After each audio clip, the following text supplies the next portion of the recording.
consagrados a su servicio. Resulta que dijo Yahvé, Uno ahí, pues, los ojos hinchados.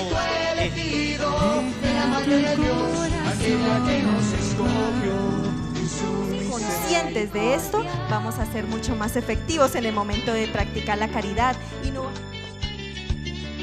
Segunda trampa.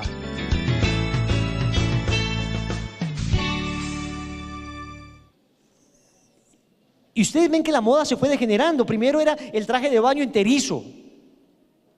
Después el enterizo, pero ya más subidito. Después el bikini. Ahora ya en Europa el monokini. O sea, dos piezas. Monokini, una sola pieza. Y ahora sinkini. Es una cosa aterradora.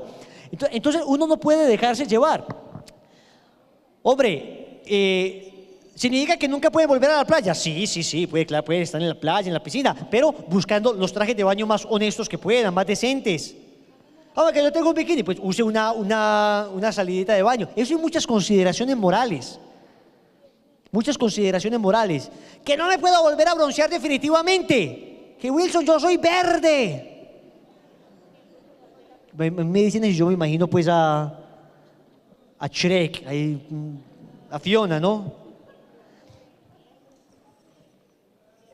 No, hay que buscar lugares honestos. Una persona, lo que pasa es que eso no es recomendable para la salud, pero una persona por ahí tiene su cabaña, no sé qué, mucha gente de la consagración, se va a su fin de semana, está sola y se broncea en algún lugar donde nadie la vea. No hay ningún problema, o sea, no es que moralmente sea malo. Lo que uno tiene que cuidar es que moralmente no sea pecaminoso. Esa moneda era mía. Que no sea pecaminoso, que no se tiente a nadie. ¿Me hago entender? Ahora, tampoco le estamos pidiendo, pues, cuello tortuga, manga larga. No, que sea normal. Ustedes han visto a las niñas misioneras, son niñas normales. Su manera de vestir es ordinaria. Que se tintura el pelo, pues no hay ningún problema, desde que la tintura pues no tenga una imagen rara y desde que, pues sí, hay gente que se hace, los pelados, por ejemplo, a veces hay unas modas que se tinturan muñecos y cosas así, desde que no sea una cosa inmoral, no hay ningún problema. Que procuren que no sea una cosa demasiado escandalosa, que el maquillaje, no hay problema. Les he dicho muchas veces, hay mujeres que no pecan maquillando, sino que pecarían si no se maquillaran. Entonces, mire que hay que tratar de mantener un equilibrio, un justo medio. Pero lo que es inmoral, punto. O sea, Wilson, este escote acá al frente que llega hasta el ombligo es inmoral. No me digas más. Entonces, Wilson, todavía no he podido renunciar a eso. Muy bien, no hay problema, todavía no te consagras. ¿Por qué? Porque tienes que ser modelo de consagrada. Porque no pueden... tú no puedes andar con la medalla de la consagración bellísima en medio de tu escote. Que la Virgen María quede así. Se asfixia Nuestra Señora, no puedes. No tiene sentido, entiéndanme. ¿Cuál es la consagración entonces? ¿Cuál es el cambio de vida? Si ser consagrado y no serlo. Si un consagrado vive como un no consagrado, si la diferencia entre uno y otro es nada, ¿para qué se consagra la gente? Lo que se supone que hace esta consagración es marcar una diferencia entre lo que yo era antes, como yo me vestía antes, como yo me comportaba antes y lo que soy ahora. Wilson, ¿es inmoral tomarme una cerveza? No es inmoral. Y si me tomo una cerveza me desconsagro. No te desconsagras. Pero si me tomo una cerveza después de 40, tu problema es otro. Entonces no es que una cerveza te desconsagre. Los misioneros de Lazos, por ejemplo, por voluntad propia hemos decidido renunciar hasta tomarnos una cerveza. ¿Por qué? Porque somos misioneros. Y porque no queremos generar tentación en nadie. Que de pronto ustedes me ven por ahí, allí en un barcito. Imaginen ustedes entrando a la consagración, yo con la cervecita ahí, Club Colombia. ¿Qué comodidad, muchachos?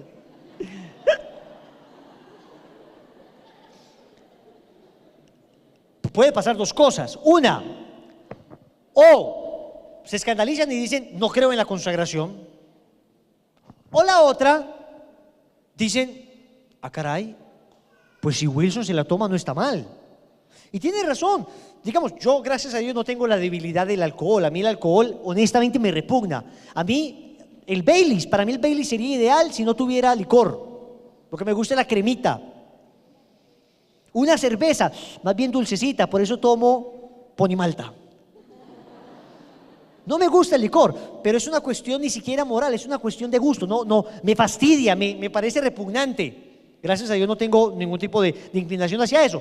Pero yo, ¿por qué no me la tomo? Porque si me llega a ver a alguien que sí tiene inclinación fuerte al licor, y entonces va a decir, Wilson se la tomó, conclusión, es buena, yo también me la voy a tomar, termina tomándola él y termina volviendo a caer en su alcoholismo por mi culpa, por mi mal ejemplo. Por esa razón no me la tomo.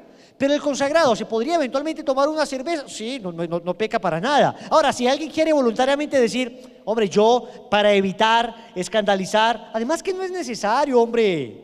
O sea, de verdad, no es que sea una cosa necesaria, pero les quiero decir que si en algún momento usted está en un desierto, no hay nada más que una caseta de Pilsen en medio del desierto, no hay nada. Dios mío, yo consagrado me quiero morir. Está entre tomar orines y tomar eso, pues tome la cerveza, pues, o sea, no es una cosa inmoral en sí misma. Además, en esa deshidratación ni orín vas a tener. Entonces, quiero que me entiendan. Pero evidentemente sí hay decisiones radicales. O sea, lo que es inmoral en sí mismo, no, punto. Wilson, ve, yo me voy a consagrar y te prometo que estoy en proceso de dejar a 2 de las 3 mozas que tengo. He avanzado mucho. Como un tío mío me decía, mijo, yo he avanzado mucho, estoy bebiendo la mitad, ya bebo sin tomar pasante. Tomaba el aguardiente con agua, ya no toma agua, está bebiendo la mitad. No, hombre, no. Tiene que ser una cosa seria, un compromiso veraz, un compromiso serio. Les digo de una vez y les vuelvo a repetir, ya sé que se los han dicho muchas veces. De blanco, las mujeres todas de blanco. Puede ser un vestido entero o puede ser un pantalón blanco y una blusa blanca. ¿Qué se debe evitar? No escotes, no minifaldas. Y llega, y es que nos ha pasado unas cosas. Llega la muchacha, no puede caminar por la falda, y me dice, Wilson, el día de la consagración, Wilson, estoy con mucha minifalda, con la falda acá.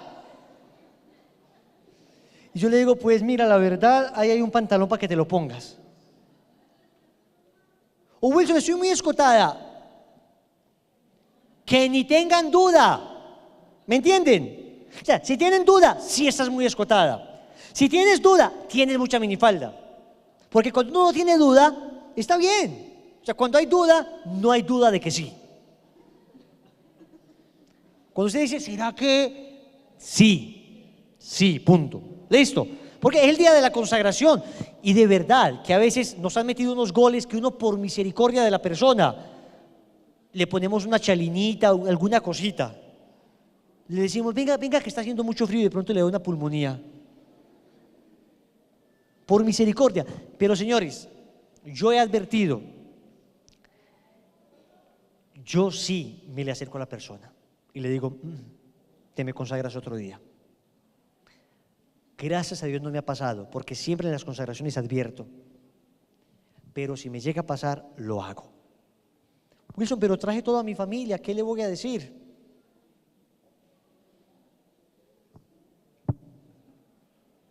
¿Qué le va a decir? Bueno, no sé, pero es que es así. Dígame usted, el padre presidiendo la Eucaristía y un poco de mujeres mostrando sus senos, sus piernas, pues como un desfile. Uno dice, pero no. En eso sí, radical, y sobre todo porque la Virgen María ha advertido mucho contra las modas indecentes. ¿Quién como Dios? ¿Listo? Entonces, cuando ustedes me vean ustedes en la filita para consagrarse y me vean así, pasando por el lado de las mujeres.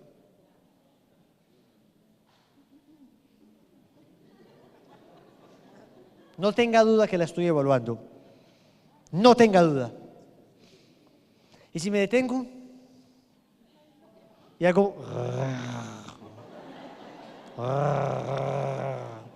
y usted empieza a hacer... no me va a conmover. Porque ese día es que es muy sencillo. Si yo te dejo consagrar ese día, yo quedo con un problema moral, un problema de conciencia. Pero si no te dejo consagrar ese día, tú te puedes consagrar a los 8 días. Sin ningún problema, desde que vaya bien vestida. ¿Me hago entender? Porque es que también hay gente que, hombre, se descachó. O sea, mandaron a hacer la falda y la mandaron a hacer sobre el tiempo y quedó así. No dice, Dios mío, bendito. Sí, le faltó plata para tela, pues, ¿no? Y no es que se vista mal siempre, de verdad, ha habido momentos, por eso manden desde ya a hacer el vestidito. Y si no, tampoco se preocupe, o sea, no tiene que ser una cosa demasiado onerosa, nada, una cosa sencilla. A mí honestamente sí me gusta que sea un momento especial, o sea, que la mujer se encrespe la pestaña, pues, que se planche el pelo un poquito, si quiere, pues, que se arregle las uñitas, que sea un día que ella sienta que, una belleza, además porque eso es como que se fueran a casar, o sea, eso es un día de una sensación extraordinaria, como de un susto, de una alegría. Entonces que se sienta un poquito. Ahora, Wilson, pero no tengo plata para las uñas. Pues no hay problema, pues, no te estoy pidiendo, digo, lo que trato de decirte es que trata de darle importancia. Que ese día estén bien bonitas, qué belleza. Eso sí, eviten pues unos perfumes, pues, que eso uno va caminando por ahí, es un Marlboro perfume. Fuertes, nada. Miren, elegante y sobrio. Ese es el criterio. Elegante y sobrio. Todo bien puesto, no tiene que ser nada costoso, bien arregladitas, no tiene que pagar, atentos, no tienen que pagar pues manicure, pedicure, para que las peinen, nada, ustedes mismas, pero traten de arreglarse para un momento especial. Y los hombres, hermano, con nosotros no hay nada que hacer, muchachos, o sea, eso, no perdamos el tiempo. No es broma, bien peinaditos, bien arregladitos, bien embetunaditos los zapaticos, con todas las de la ley, va a ser un día especial. La mujer evitar las transparencias, lo único transparente puede ser el alma, pero evitar ropas excesivamente pues transparentes. Mire que yo estoy súper tapada, claro, desde el cuello hasta el tobillo, pero totalmente transparente. Esas telas que son como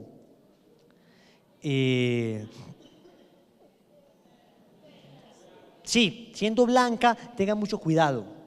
Listo, póngase en. Ustedes saben, pero procuren cuidar los detalles ese día. Procuren cuidar los detalles.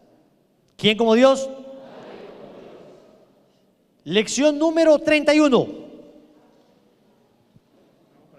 Eucaristía. Lección número 31. Eucaristía, milagro de amor. Vamos rapidísimo, pero es un tema extraordinario y hay mucho que hablar de él. Muy bien. Como son tantas cosas que debemos hablar de la Eucaristía, vamos a empezar por orden. Nuestro Señor Jesucristo, en la última cena, instituyó el sacramento de la Eucaristía. Anoten, Mateo 26, 26. En Mateo 26, 26, el Señor en la última cena, reunido con los apóstoles, tomó el pan, dándote gracias, lo partió, lo dio a sus discípulos, diciendo: tomad y comed todos de él, este es mi cuerpo. Después tomó el cáliz y tomad y bebed todas de él. Este es el cáliz de mi sangre, sangre de la alianza nueva y eterna, que será entregada por vosotros y por muchos para la redención de los pecados. Haced esto en memoria mía. Ok, y entrega a los apóstoles su sangre y entrega a los apóstoles su cuerpo. Lo primero que uno tiene que establecer con el tema de la Eucaristía es que el Señor no estaba simplemente explicando una parábola como lo hizo en muchas ocasiones, diciendo, por ejemplo, yo soy la luz del mundo, o diciendo, yo soy el buen pastor, o diciendo, yo soy la puerta por la que entran las ovejas. En otras ocasiones el Señor habló de muchos temas aislados, pero solo de la Eucaristía habló en el momento solemne de su testamento espiritual, cuando estaba dejando todo lo que era a sus apóstoles. En su despedida les dejó lo más importante, a Él mismo. Él se queda y dice, esto es mi cuerpo y esta es mi carne, y luego les dice, hagan esto en memoria mía. Es decir, esto es tan importante que quiero que lo perpetúen hasta el final de los siglos. Y les deja su cuerpo y su sangre. Evangelio de San Mateo, capítulo 26, versículo 26. Pero para que no nos quede duda, en Hechos de los Apóstoles,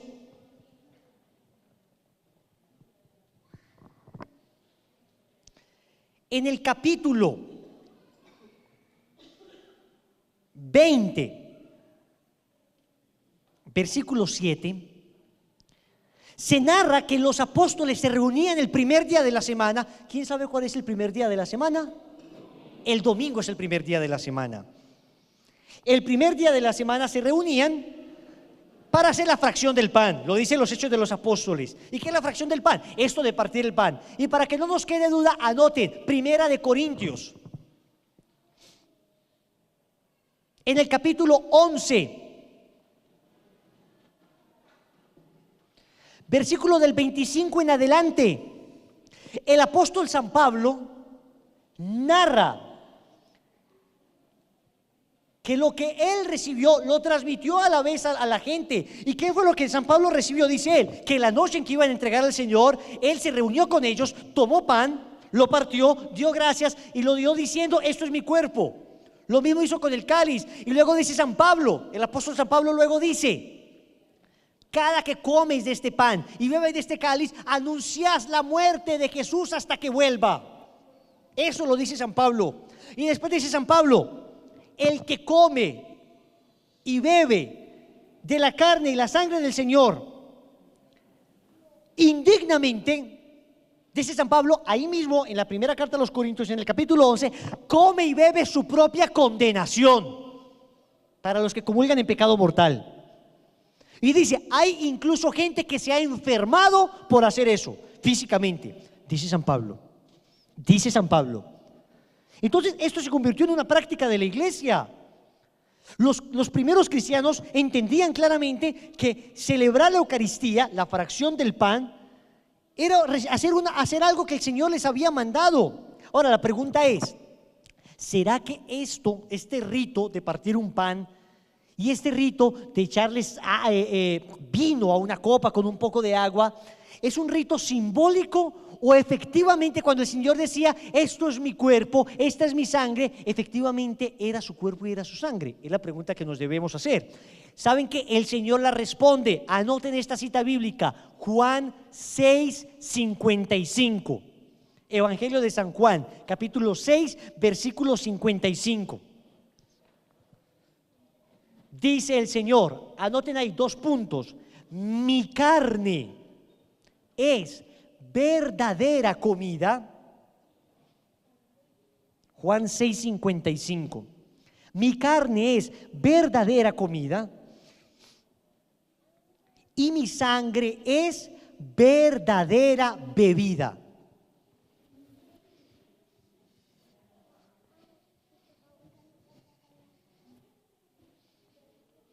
Mi carne es verdadera comida y mi sangre es verdadera bebida. Entonces, vamos a suponer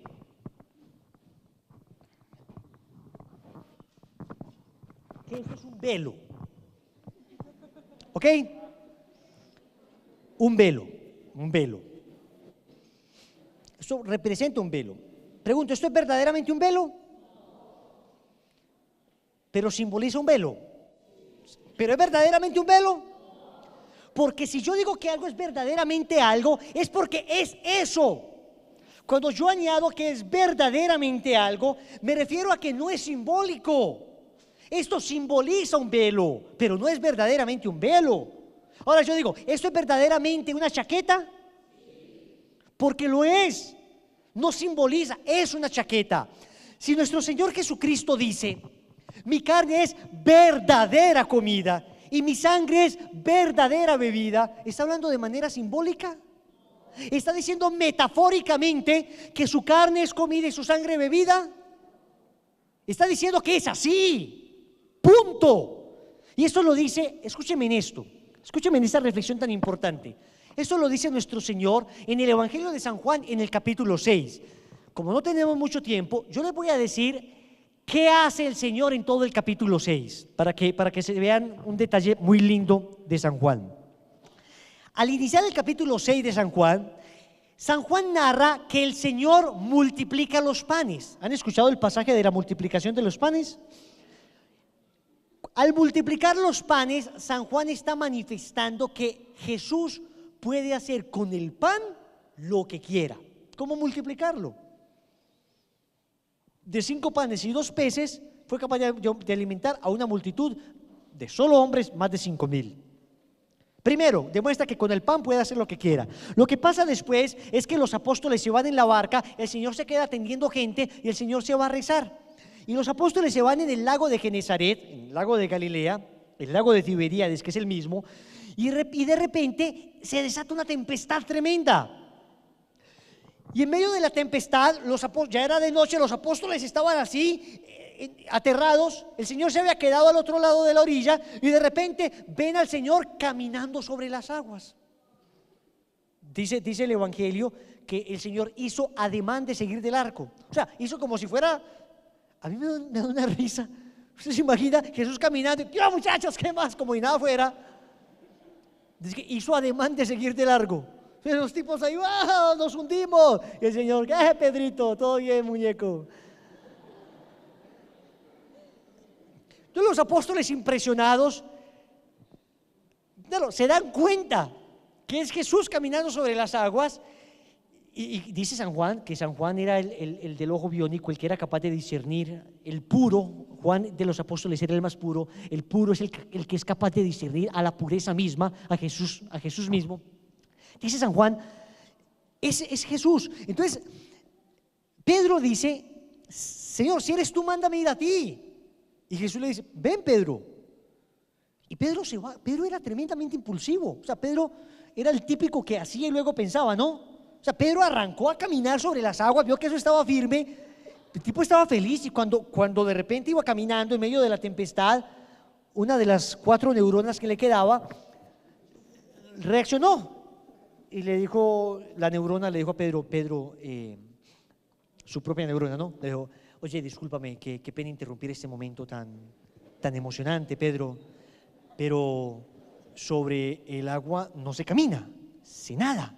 Cuando Pedro reacciona, ¡fuah!, hundido y se estaba ahogando, y era pescador, sabía nadar, pero el susto es que, Señor, sálvame, se estaba muriendo, se estaba ahogando.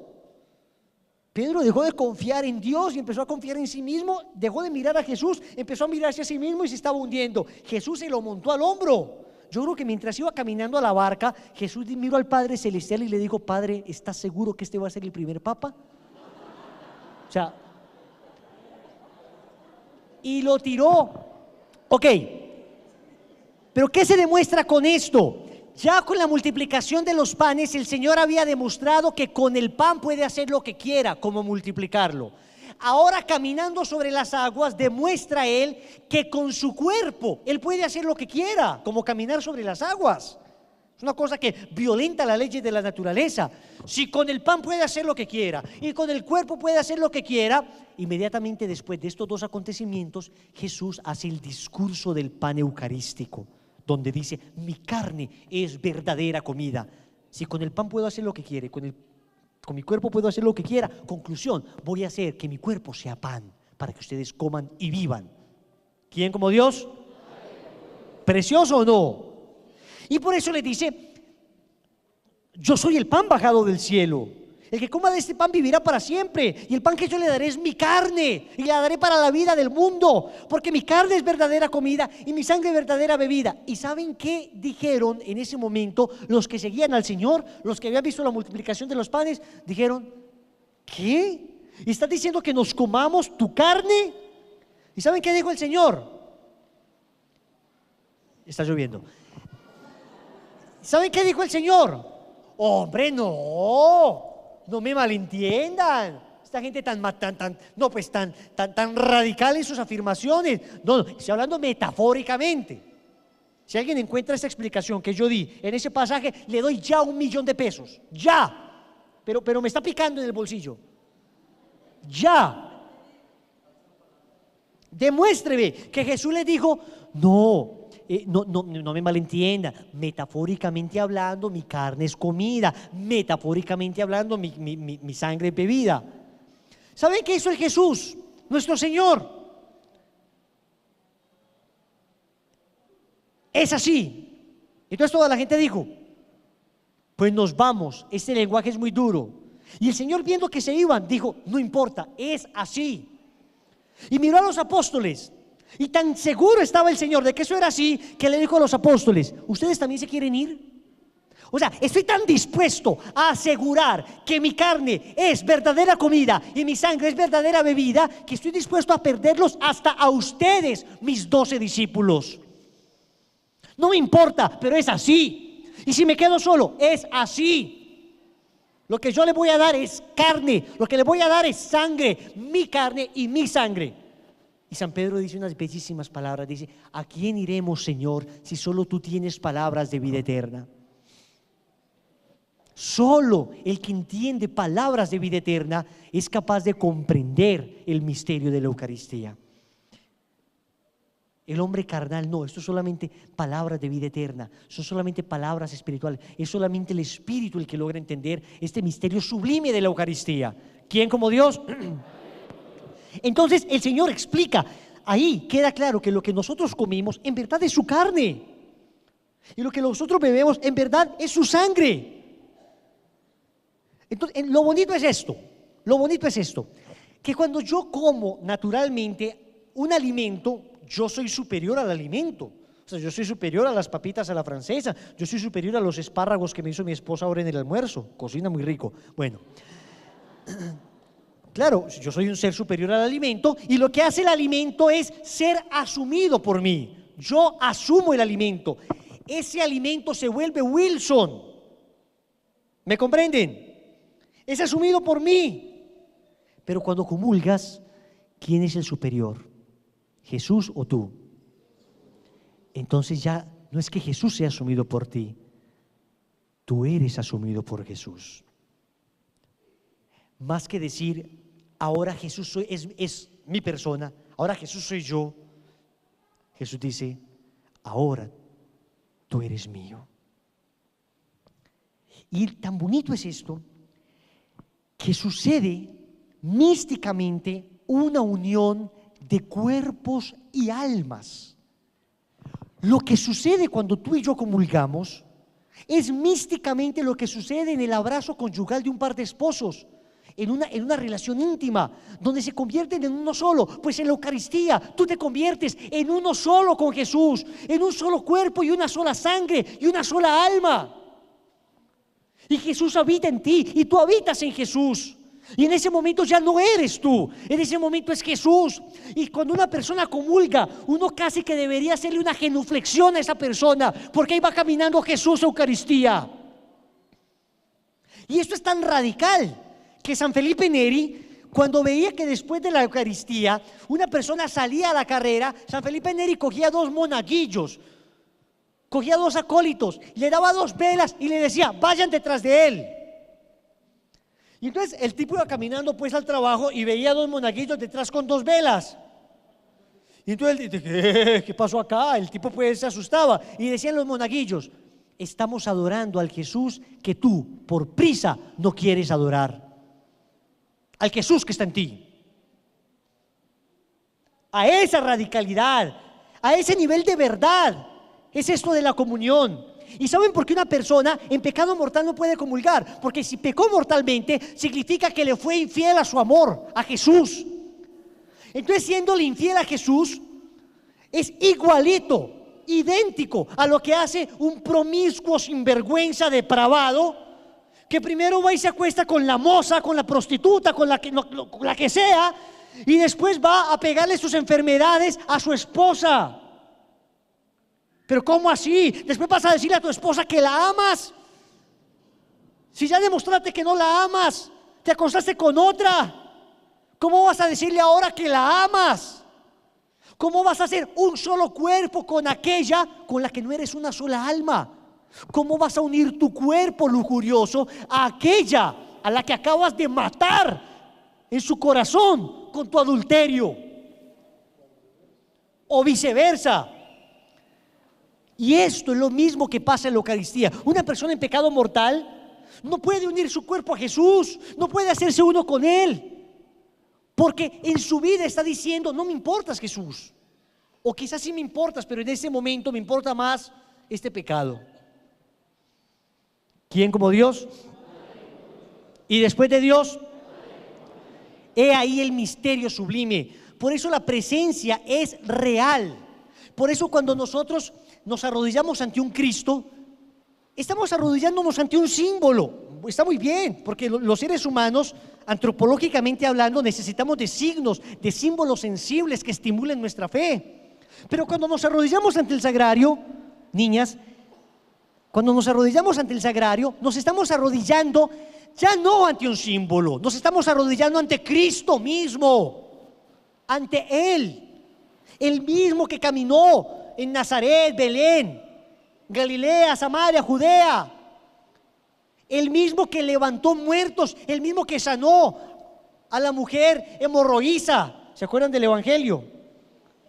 El de ayer, a la mujer hemorroísa, luego a la hija de Jairo, el mismo que si tuviéramos fe, nosotros también levantaríamos muertos.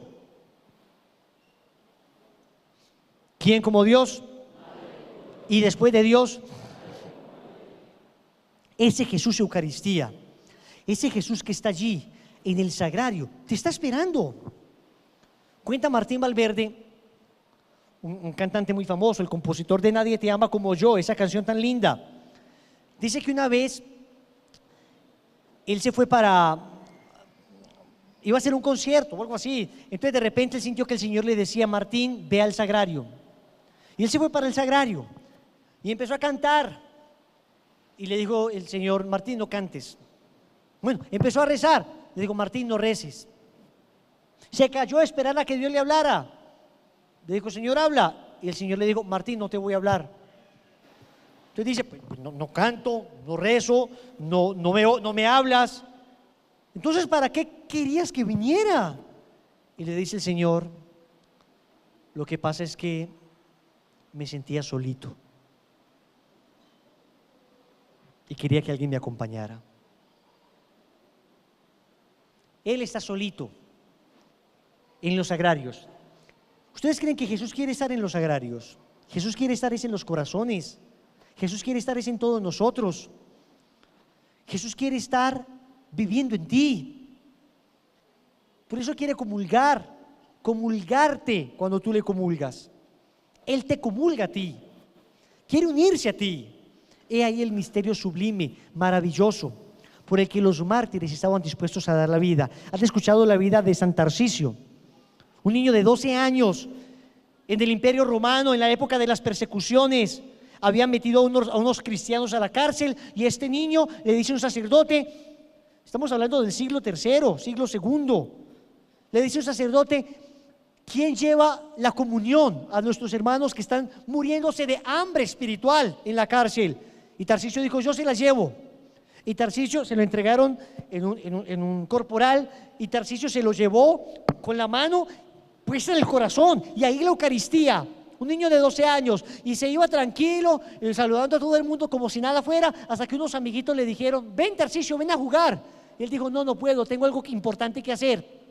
Le dijeron: ¿importante qué es? A ver, Tarcisio, ¿qué tienes en la mano? Y dijo: no, muéstranos, Tarcisio, ¿qué tienes en la mano? No, y se le acercaron todos los niños y comenzaron a estrujarlo. Luego dijeron que era cristiano, vinieron unos paganos y comenzaron a golpearlo para que mostrara qué tenía en la mano. En ese momento llegó un centurión romano cristiano que ya se había convertido, espantó a toda la gente y encontró a Tarcisio medio muerto, agonizando, con la mano firme, pegada a su corazón, empuñada. Y este soldado romano se lleva nuevamente a Tarcisio donde el sacerdote, donde el presbítero, y Tarcisio, agonizando, le dice al padre: Padre, perdóneme, no logré cumplir mi misión, pero aquí está Jesús. Y abriendo la mano y mostrando la Eucaristía, murió. San Tarcisio, santo de 12 años, santo de la Eucaristía. Díganme ustedes, eso es creer que Jesús está ahí, estar dispuestos a dar la vida por Él, ser capaces de morir para proteger a Jesús Eucaristía. ¿Quién como Dios? Es un misterio bellísimo. Pero para que quedemos convencidos de que Jesús está en la Eucaristía, el Señor nos ha mostrado una serie de milagros que han sucedido, milagros eucarísticos, hostias que se han convertido en carne, un milagro dentro del milagro, porque la sola Eucaristía ya es un milagro. Vamos a ver rápidamente estos milagros eucarísticos. Veamos. En Casia, Italia, miren esta belleza. Un sacerdote que no creía mucho pues, en la fe, no sé qué, esto ocurrió en el siglo XIV, no creía mucho en la Eucaristía, iba a llevarla a un enfermo y cogió la Eucaristía y la metió en el breviario, que es el libro de oraciones. Y se fue el padre a dar la Eucaristía, y cuando abrió el breviario se encontró que la hostia se había convertido en sangre en una página y otra, porque claro, al cerrarse, 2 páginas aprisionan la Eucaristía. Se convirtió en sangre en ambas páginas y se conserva todavía en relicario en Casia, Italia, estas 2 páginas de sangre. Y se ha demostrado que es sangre, el mismo tipo de sangre ave que se encuentra en la sábana santa.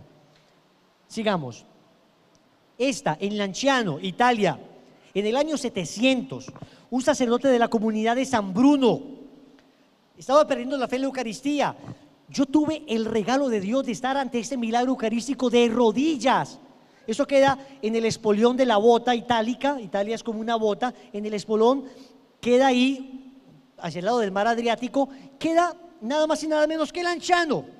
En una de las peregrinaciones habíamos ido a San Giovanni Rotondo a ver al Padre Pío, y subiendo nos dimos cuenta que Lanciano quedaba cerquita. Entramos y ahí está, en una basílica sencilla, humilde, y está este milagro eucarístico.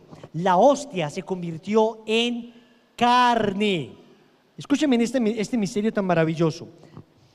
Resulta que en el milagro eucarístico de Lanciano, acá está en la sangre coagulada, convertido en 5 coágulos de sangre, y esta es la hostia que desde el año 700 está así, con la carne todavía fresca. Veamos, se hizo un estudio. ¿Qué diagnosticaron? El profesor Linoli, en la década de los 70, un experto en histología patológica, en el estudio de tejidos, hizo un estudio científico y determinó que se trata de carne y sangre humana. Estamos hablando de 13 siglos después del milagro. Que la carne es tejido muscular del ventrículo izquierdo de un corazón humano. La carne es completamente de corazón en su estructura esencial. Es decir, descubrieron que la carne es carne del corazón, del miocardio, y que en ese pedacito está toda la estructura básica de un corazón. Después de 13 siglos, señores. La carne y la sangre son de tipo AB, el mismo de la sábana santa. El hecho de la sangre continuar fresca es un fenómeno extraordinario. ¿Qué significa eso? Que al estudiar la sangre se dieron cuenta que los componentes de la sangre, la hemoglobina y no sé qué es lo que tiene eso, todavía tenía componentes de sangre fresca después de 13 siglos, más de 1300 años. Sigamos. Vamos. Ese era el más importante que les quería mostrar. Y hay un estudio reconocido por la OMS, la Organización Mundial de la Salud, del estudio del profesor Linoli. Hay otro en Santarém, En Portugal, nuevamente, hostias que se convierten en sangre. Vamos más rápido. En todos estos lugares ha habido milagros eucarísticos. Uno de los más recientes fue un milagro eucarístico ocurrido en Buenos Aires, Argentina. El arzobispo que aceptó hacer el estudio se llamaba en ese entonces el cardenal Jorge Mario Bergoglio, hoy Papa Francisco.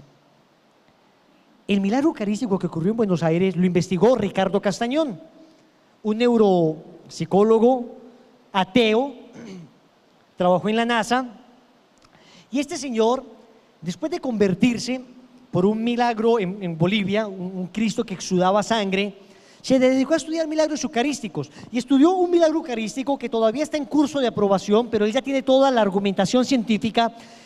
Un milagro eucarístico en Argentina donde una hostia se convirtió en carne.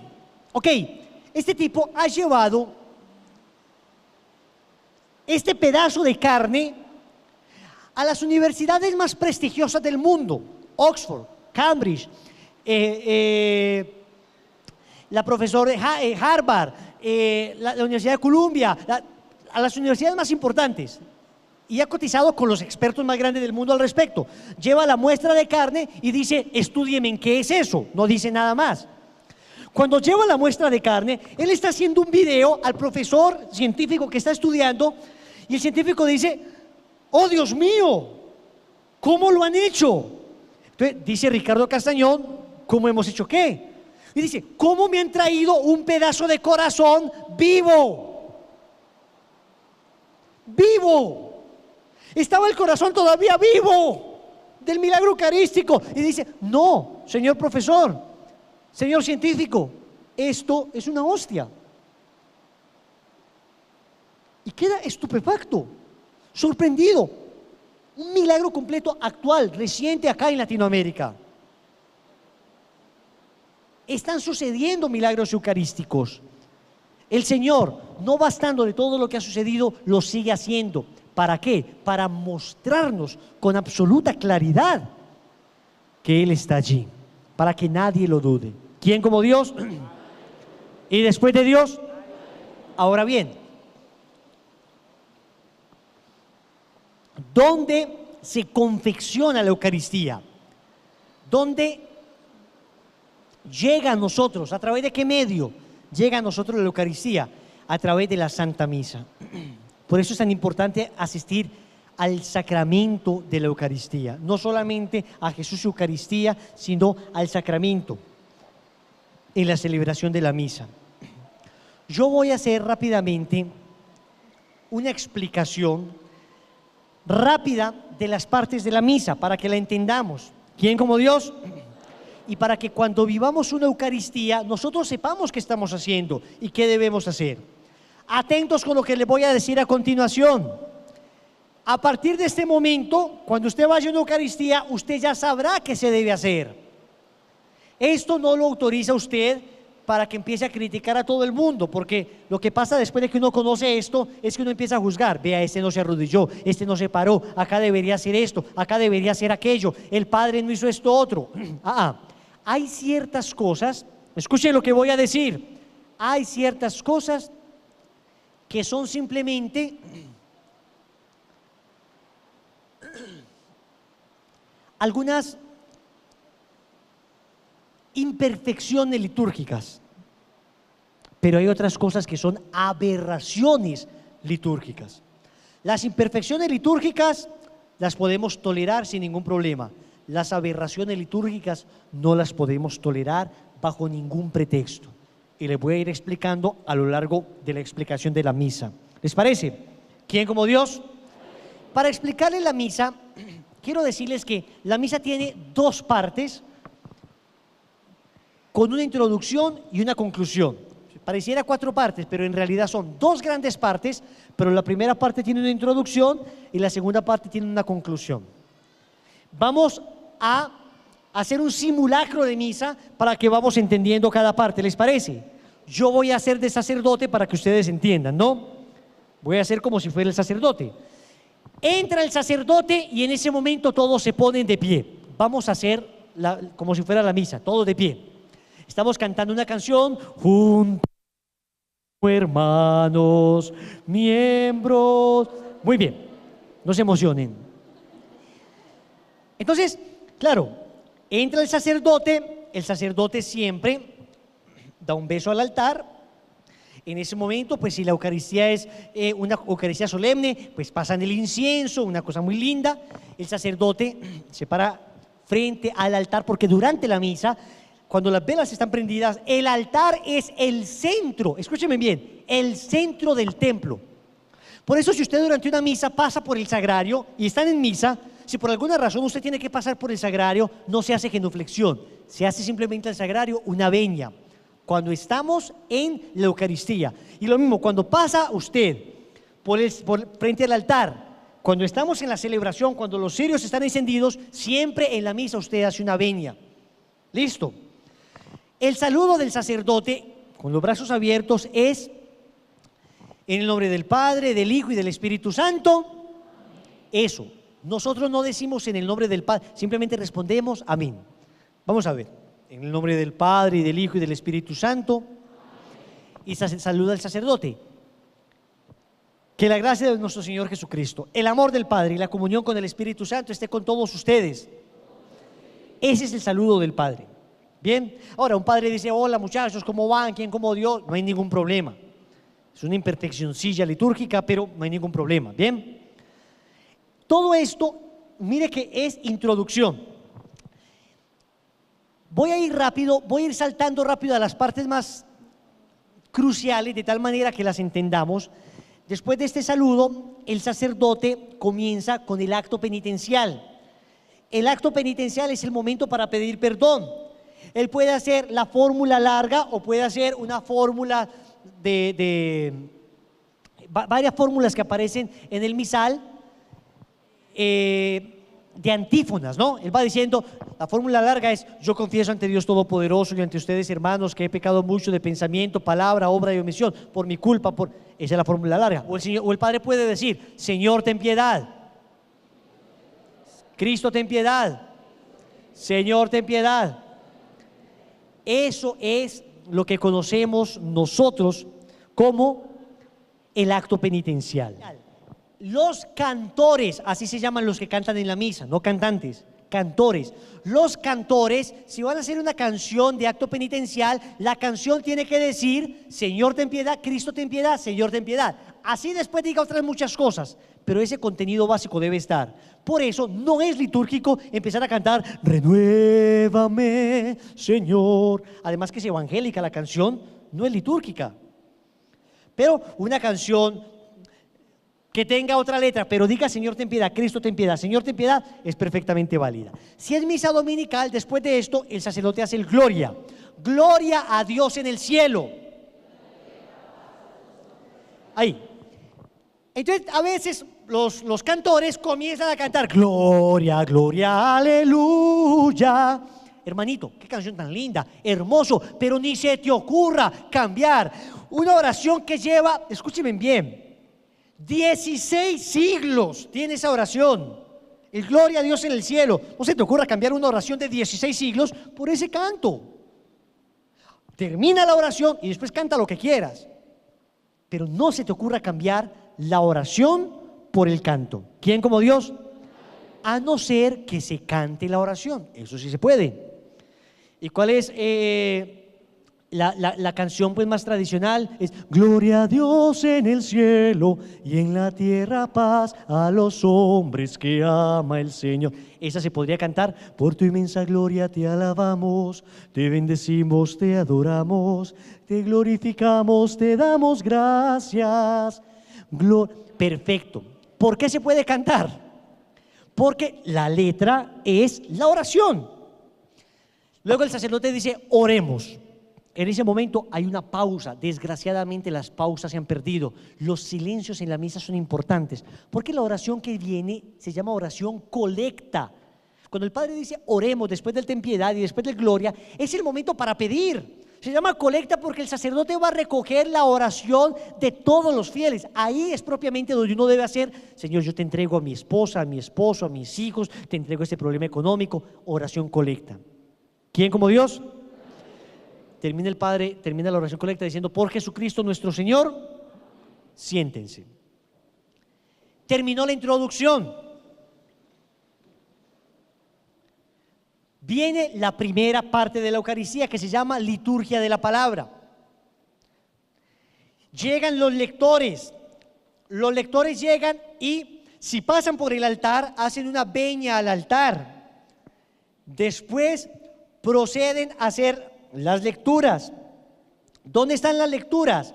Si el sacerdote tiene algo que se llama el misal, que no es una Biblia, sino que es un misal, es una serie de ritos donde va explicando todo lo que se hace. Los lectores tienen un libro que se llama el leccionario, y el leccionario tiene los apartes de la Biblia que se van a leer. Entonces llega el lector y el lector encuentra, por ejemplo, una primera lectura del profeta Joel. Si ustedes ven, el leccionario tiene una letra que es roja. Esa letra roja se llaman las rúbricas. Y lo mismo el misal tiene una letra roja, las rúbricas. Rúbrica traduce literalmente letra roja. ¿Qué son las rúbricas? Son explicaciones que no se leen, sino que van explicando lo que va sucediendo. Por ejemplo, cuando el Padre, tenme acá por favor, cuando el Padre, ustedes se han dado cuenta que el Padre levanta las manos, cierra las manos, se inclina un poco, todo eso lo van diciendo las rúbricas, pero el Padre no lee eso. El Padre no dice: Señor Jesús, levanta las manos, tú que te entregaste por nosotros, inclina la cabeza. Eso se lee, va indicando. Acá aparece en letra roja, primera lectura, ¿ven? Por consiguiente, es un errorcillo, no es que sea una bestialidad, pero es un errorcillo decir el lector: primera lectura, lectura del profeta Joel. Hombre, no. En realidad, lo que debe decir directamente es lectura del profeta Joel. El lector, por el amor de Dios, debe leer antes. Bueno, ahora los que estuvieron en la misa leyeron muy bien, los felicito, pero lo que se debe hacer es leer antes, porque hay textos difíciles. Usted llega, lectura del libro de Daniel. Nabucodonosor dijo a Sidrac, Misac y Abdenago. Hermanito, si usted no ha leído esos nombres en su vida, usted se va a sacar un diente tratando de pronunciar eso. Nabucodonosor. Usted se va a morir, porque son nombres difíciles. O llega gente diciendo: Pablo se fue a Antioquia, y en Antioquia, y por dentro le dice: Antioquia la berraquera, aparece en la Biblia, hijo de madre, paisas berracos. Antioquía, no Antioquia. O llega, hay un salmo que dice, es un elogio al hombre que tiene una buena mujer o al hombre fiel al Señor. Dice: tu mujer como vid fecunda, tus hijos alrededor de tu mesa. Entonces resulta que hay traducciones que dicen: tu mujer como parra fecunda. Y si el tipo no ha leído antes y lee tu mujer como perra fecunda, hermano, eso es para pegarse un tiro. Hay que leer muy bien antes. Usted viene, la ensaya. Lectura del profeta Joel: vestíos de luto y haced duelo, sacerdotes. Llorad, ministros del altar.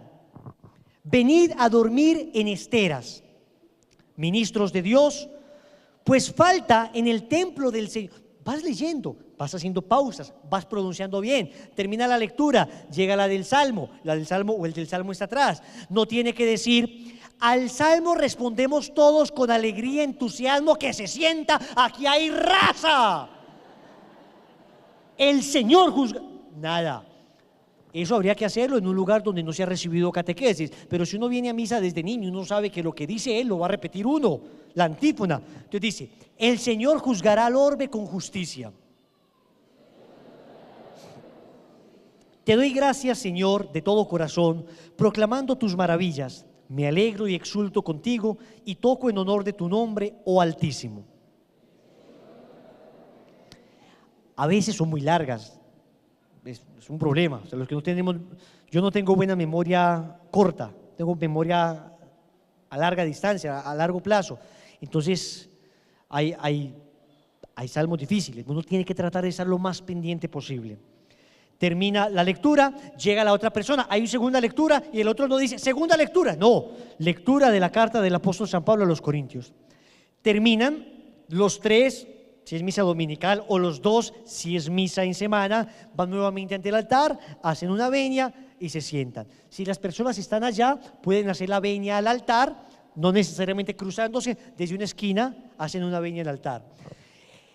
Se sientan, empieza la canción del aleluya, el sacerdote está sentado. Hombre, por Dios. Este lugar atrás se llama el ábside. En realidad se llama el presbiterio todo. Presbiterio. Y acá el sacerdote está presidiendo en su silla, los monaguillos están a un lado, se llama la sede, el lugar donde se sienta el sacerdote. Empieza la música. La instrucción litúrgica es que uno se debe poner de pie cuando empiece el aleluya. Eso es lo que dice. Pero como no siempre se canta aleluya, para hacerlo fácil, uno se pone de pie cuando el Padre se pone de pie. Entonces, vamos, yo estoy simulando el Padre, me pongo de pie. Tu palabra me da vida. Vamos, pueblo, vamos. Tu palabra es eterna y en ella espera. Entonces vos te debes hacer a un lado para que la gente pueda... Eso, a un lado. Muy bien. Llega el sacerdote. Dice... Todo esto que les estoy diciendo no me lo inventé yo, todo esto está indicado en algo que se llama la ordenación general del misal romano, que está al inicio del misal. Dice que todo el mundo direcciona su cuerpo hacia la palabra, o sea que todo el mundo se voltea hacia acá, que todo el mundo quede direccionando su cuerpo hacia la palabra en signo de reverencia. El sacerdote dice: el Señor esté con ustedes. Lectura del Santo Evangelio según San Marcos. Dice la ordenación general del misal romano que mientras se dice lectura del Santo Evangelio, se signa la frente, la boca y el pecho con una cruz. No hay que decir por la señal de la Santa Cruz, no hay que decir nada. Si un sacerdote lo dice, pues no está mal, pero estrictamente no hay que decirlo. Usted también no dice nada, simplemente se signa la frente para que el Señor abra su entendimiento, los labios para que el Señor le dé fuerza para proclamar y el corazón para que mantenga puro y limpio ante la presencia de Dios. Termina el sacerdote el Evangelio y el sacerdote termina diciendo palabra del Señor. ¿Qué significa? Que esto que se acabó de leer es palabra de Jesús. Miren que en los otros textos bíblicos, en las otras lecturas se decía simplemente palabra de Dios. Acá se dice palabra del Señor. Gloria a ti, Señor Jesús. Se sientan. El sacerdote procede a hacer la homilía, la explicación del Evangelio. Un sacerdote podría omitir la homilía durante semana, podría no hacerla. En domingo es obligatorio, todos los sacerdotes deben predicar el domingo, a no ser que haya una causa grave, está muy disfónico, bueno. Pero en general se debe hacer la homilía el sacerdote. No puede hacer la homilía un laico, no puede hacer la homilía un seminarista, no puede hacer la homilía una religiosa, la debe hacer el sacerdote. Los laicos, seminaristas, religiosas, podemos dar una catequesis antes o después de la misa, pero no la homilía. La homilía es propia del sacerdote. ¿Quién como Dios? Termina la homilía, el sacerdote en la homilía explica pues qué pasó en el Antiguo Testamento, en el Nuevo Testamento, da unas enseñanzas y empieza en misa dominical el credo. Todo el mundo se pone de pie, vamos a hacer el credo. Hay dos credos, uno que se llama el credo de los apóstoles y otro que se llama el credo niceno-constantinopolitano, porque se definió en el concilio de Nicea y de Constantinopla. Es el credo largo. Normalmente hacen el credo corto: creo en Dios Padre Todopoderoso, Creador del cielo y de la tierra, etc. Al terminar, el Padre dice: levanten su mano derecha. Eso no se puede. ¿Por qué no se puede? Porque una instrucción pastoral de los obispos de la Conferencia Episcopal Colombiana dice, estrictamente hablando,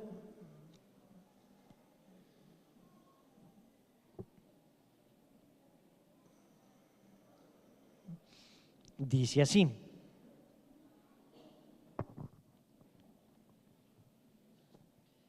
decreto, Constitución Apostólica, Ordenación General del Misal Romano,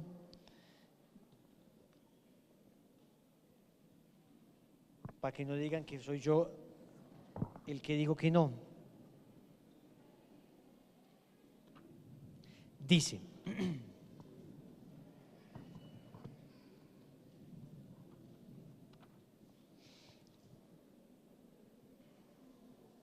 a ver, no le encontré acá rápido.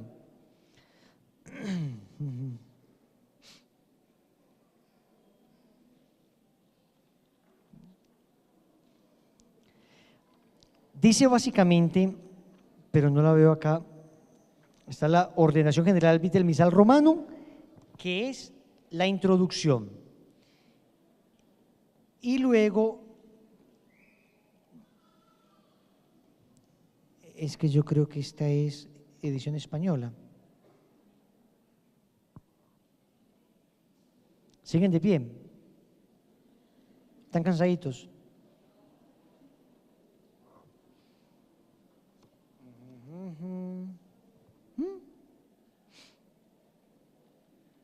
Señor, son 400 personas, no me hagas quedar mal. ¿Qué van a decir? Señor, voy a ir al índice.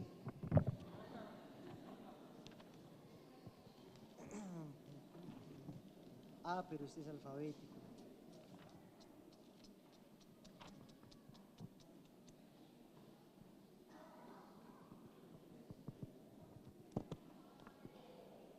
Bueno, muchachos, se los quiero leer. A ver, Conferencia Episcopal, Misal Romano, Ordenación General. No lo encontré. ¿Qué dice? Dice básicamente que evítense actitudes como levantar la mano en signo de juramento durante la celebración o durante la recitación del credo. ¿En qué momentos uno hace una venia? Una inclinación en realidad se llama, hay dos tipos de inclinación: inclinación simple e inclinación profunda. La simple es simplemente agachar la cabeza, la profunda es agachar todo el cuerpo. El sacerdote hace una inclinación profunda ante el altar y le da un beso. Uno hace una inclinación simple siempre que se menciona a la Virgen María. Entonces, por ejemplo, esto es una disposición litúrgica, está escrito en la Ordenación General del Misal Romano, que cuando se menciona el nombre de la Virgen, con Santa María la Virgen, ahí, o también en el momento del yo pecador. Por eso ruego a Santa María la Virgen, y a los ángeles y a los santos. También se hace la venia cuando se menciona el nombre del santo en honor al cual se está celebrando la misa. Con Santa María la Virgen, San Francisco de Asís, si es el día del santo, ¿no? Y también se debe hacer cuando se menciona el nombre de Jesús. En esos tres casos se hace una venia. Después dice: la paz del Señor esté con ustedes. Daos fraternalmente el saludo de la paz. ¿Cómo se da la paz? Se da a la persona que está al frente, a los lados y atrás, sin desplazarse. No es correcto eso de levantarse vos acá en la primera y la tía atrás. ¡Tía! ¡Tía! la paz, tía. Y se van y se pegan la caminada y todo el mundo y tal cosa y acá y venga y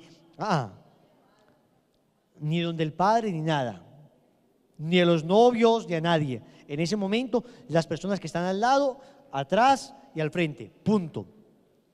¿Por qué? Porque inmediatamente después de esto viene la presentación del Cordero. Y es muy triste que el sacerdote diga, este es el Cordero de Dios, y todo el mundo, guau, guau, guau, ay, la paz, hombre, la paz, picarón, la paz, hombre, picaroncho. Y es el Cordero de Dios, no, en ese momento, este es el Cordero de Dios, todo el mundo de rodillas, así le deje la mano estirada al presidente. Ese es el momento para adorar, ahí. No es obligatorio ponerse de rodillas, lo dice también la instrucción pastoral de los obispos, dice que ahí se haga un signo de adoración, un signo externo, puede inclinar uno la cabeza, nosotros preferimos ponernos de rodillas y adorar, ahí sí mirando, este es el Cordero de Dios que quita el pecado del mundo, dichosos los invitados a esta cena.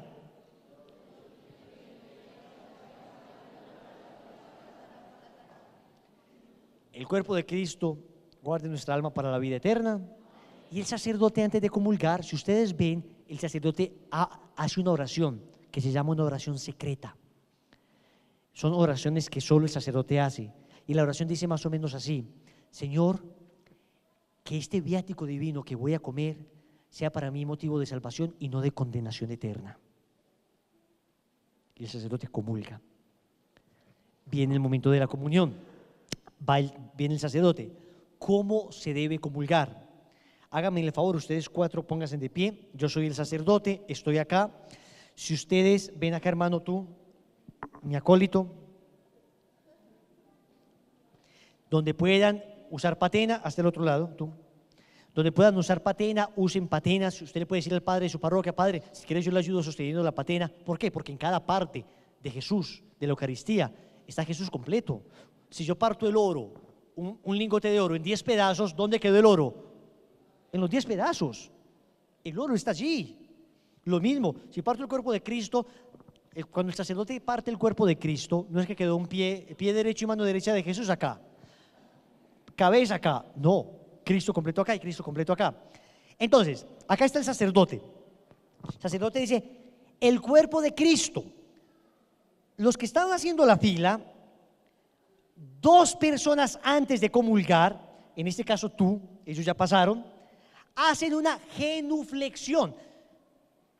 Genuflexión significa doblar la rodilla, eso es lo que traduce literalmente. Se dobla la rodilla derecha, se hace una genuflexión rápida y se sigue. Entonces, haz tú la genuflexión. El cuerpo de Cristo. ¿Por qué no la hace ella acá? Porque haz tú la genuflexión, haz tú. El cuerpo de Cristo. ¿Se dan cuenta lo que pasó? El pobre padre va a dar la comunión y entonces se levanta y se le puede caer el cuerpo de Cristo. Uno la hace, 2 personas atrás para seguridad. ¿Ok? Cuerpo de Cristo. Amén. Y usted saca la lengua, hermano, que se le vea. Porque el cuerpo de Cristo. Y el pobre padre pues tratando de meter la comunión. No. Cuerpo de Cristo. Amén. Usted abre la lengua para que se le vea, el padre le pueda poner la hostia, muy bien, sigue, no me saques la lengua. Cuerpo de Cristo, usted responde amén, sigue. No hay necesidad de darse la bendición, no hay necesidad de nada. Yo, ¿por qué no acostumbro ni a darme la bendición ni nada? Porque hay una mala costumbre de las personas que comulgan en la mano, y es que cogen la hostia, comulgan y luego se dan la bendición, con partículas. No está bien, uno ya recibió la bendición, que fue la comunión. Uno se va, tiene el cuerpo de Cristo, pasa, cuerpo de Cristo, muy bien. No hagan la inclinación, ni siquiera digan amén, porque el padre otra vez se confunde. Ya usted hizo la genuflexión antes, usted dice amén, que se le vea, bueno, haga gestos pues, pero que se le vea la lengua, que se pueda dar la comunión. Estos son consejos muy prácticos, pero muy útiles. Se dio la comunión, pasó, muy bien. Te puedes sentar, hermano, pon la patena. El que lleva la patena, otra vez. Ahí está la patena, cuerpo de Cristo.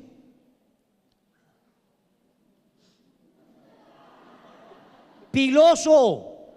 El que tiene la patena tiene que estar, no puede perder la vista de la Eucaristía, tiene que estar así.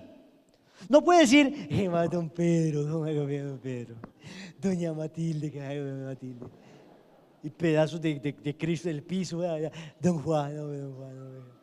No, hombre, por Dios, como lo hizo él muy bien, piloso, no puede dejar de ver la Eucaristía. Él no ve a nadie más que la Eucaristía. Su función es no dejar caer a Jesús. Y está mirando, y tal cosa, y tal otra. No comulgamos en la mano. ¿Está permitido por la iglesia? Sí. ¿Es pecado comulgar en la mano? No, porque está permitido por la iglesia. ¿Pero es lo mejor? No, señores. Incluso hay un fuerte movimiento de cardenales pidiendo otra vez que se vuelva a quitar la comunión en la mano. Y el prefecto para la congregación de la disciplina de los sacramentos, del culto y la disciplina de los sacramentos, el cardenal, creo que se llama Antonio Llovera Cañizares, ha dicho hace poco que la comunión en la mano, aunque está permitido, no es lo aconsejado por la iglesia. ¿Por qué no? Porque se comulga en la mano, aunque no es pecado, la mano, quedan partículas en la mano.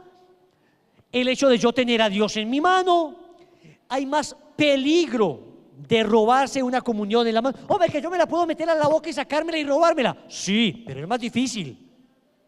Pero hay más peligro. Hay más peligro. Ahora, que una enfermedad que me va a transmitir el SIDA el padre porque tocó la lengua de uno que tenía así. Hombre, por Dios. Eso no es cierto. Comulguemos en la boca siempre, con reverencia, con respeto, con dignidad. ¿Qué sería una aberración litúrgica? Que el padre te obligue a comulgar en la mano, como nos ha ocurrido. ¿Todos comulgan en la mano? No, padre. Yo tengo el derecho como laico de comulgar en la boca. Incluso si quisiera comulgaba de rodillas, pero ya sabemos que los obispos acá han pedido que no lo hacemos. Pero ha pasado, a mí me ha pasado en Eucaristías, el padre solamente obliga a comulgar en la mano y yo llego con la mano atrás y le digo, padre, ¿me da la comunión por favor? La inmensa mayoría de veces me han respondido bien, claro. Una que otra vez me han respondido refunfuñando, fanáticos. No me importa, que me diga lo que quiera, pero es una aberración, es una prohibición expresa, dice la ordenación general del misal romano, la redención y sacramentum, Eclesia de Eucaristía, el catecismo de la Iglesia Católica dice que está prohibido coger la hostia por sí mismo. Por consiguiente, si hace eso el padre, yo no comulgo, prefiero no comulgar. Así de sencillo y de radical es esto. Lo mismo en los matrimonios, que él le dé la comunión a ella y que, no, señores, el padre se la debe dar. Y cuando hablen con los sacerdotes, díganle al padre, padre, usted nos da la comunión. En mi matrimonio, por ejemplo, yo hablé con el padre Yepes, por supuesto él nos iba a dar la comunión, nos pidió el que sostuviéramos el cáliz, porque para él poder, uno puede sostener el cáliz si el sacerdote se lo da a uno. Pero yo no le podía pasar el cáliz a mi esposa, te lo tenía que devolver el sacerdote y el sacerdote se lo tiene que dar a ella, porque él es el presidente de la celebración. ¿Quién como Dios? Entonces, cuidado. Nadie te puede obligar a comulgar en la mano, y menos poner el copón ahí para que cada uno venga y lo coja. Ni las religiosas pueden hacer eso. Es más, ni otro sacerdote, si no está el sacerdote celebrando. Y cuando está celebrando, tampoco el sacerdote recibe la comunión del otro padre, del presidente. ¿Se han dado cuenta de eso? Pero una religiosa llega, le ponen el copón, no, padre, démelo usted por favor. ¿Quién como Dios? Me preguntó una vez una persona, Wilson, un sacerdote me mandó llamar en plena misa, me dio una bendición y me dijo que le ayudara a repartir Eucaristía. ¿Se puede eso? Sí. En un caso extremo, un sacerdote podría, por ejemplo, un sacerdote tiene una feligresía muy nutrida, el padre no puede, él puede llamar a un feligrés que goce de buena reputación, que el padre conozca, y le puede dar una bendición ad hoc, en el instante, ad actum se llama, para el acto, en el acto, le da una bendición para que durante esa Eucaristía él pueda repartir comunión. Y el muchacho lo puede hacer sin ningún problema. A nosotros nos ha pasado, a veces hay celebraciones litúrgicas. Una vez yo estaba en Ecuador, El padre no me conocía, pero conocía a Lazos, y durante la misa, una misa repleta, el padre dijo: el joven de Lazos necesito que me ayude a repartir la comunión. Yo le corro, o sea, me siento tremendamente indigno. Quedé con taquicardia una semana. Pero ahí se le obedece al Padre y se puede, está permitido, ¿me comprenden? Nosotros ni más allá ni más acá, lo que la iglesia mande, eso hacemos. ¿Quién como Dios? Termina el sacerdote el momento de la comunión. En ese momento están cantando.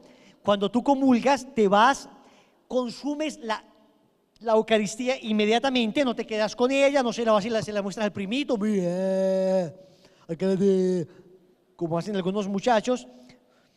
Procuren no masticarla para que no queden partículas, pero no es que sea pecado masticarla, pero me parece pues que es más reverente uno humedecerla y luego consumirla que uno...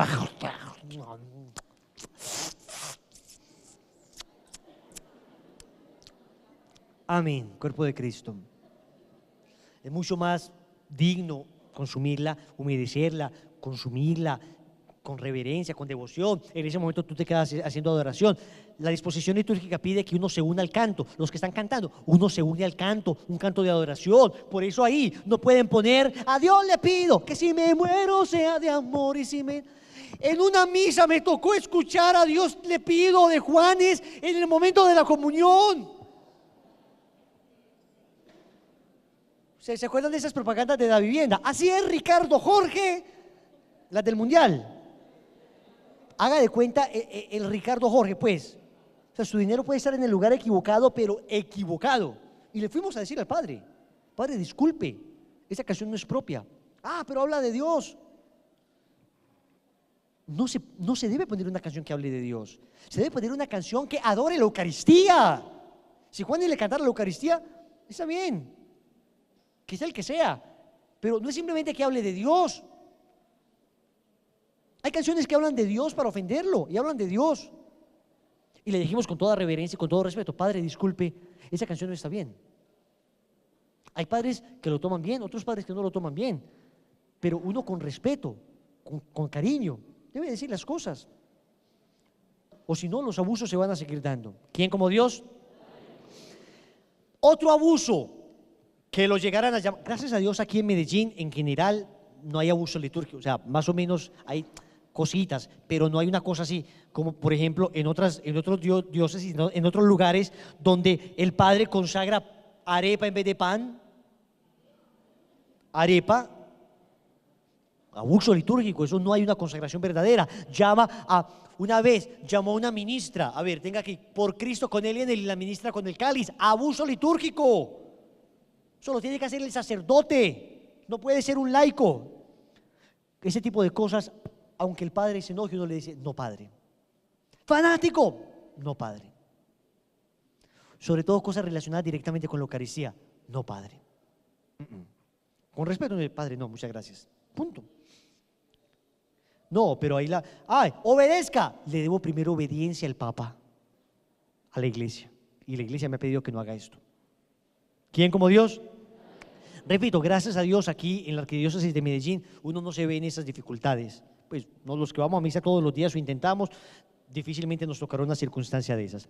Termina el padre, después dice: oremos. Se ponen todos de pie, termina la oración y luego dice: el Señor esté con ustedes. La bendición de Dios Todopoderoso, todo el mundo de pie, inclina. En la misa pues todo el mundo de pie, inclina la cabeza y el Padre dice: Padre, Hijo y Espíritu Santo, esté con todos ustedes y os acompañe siempre, podéis ir en paz. En ese momento todo el mundo se queda de pie hasta que termine la canción de la Virgen, hasta que salga el sacerdote, termina la canción de la Virgen y se pone uno de rodillas un instante para adorar a Jesús. Y después de Dios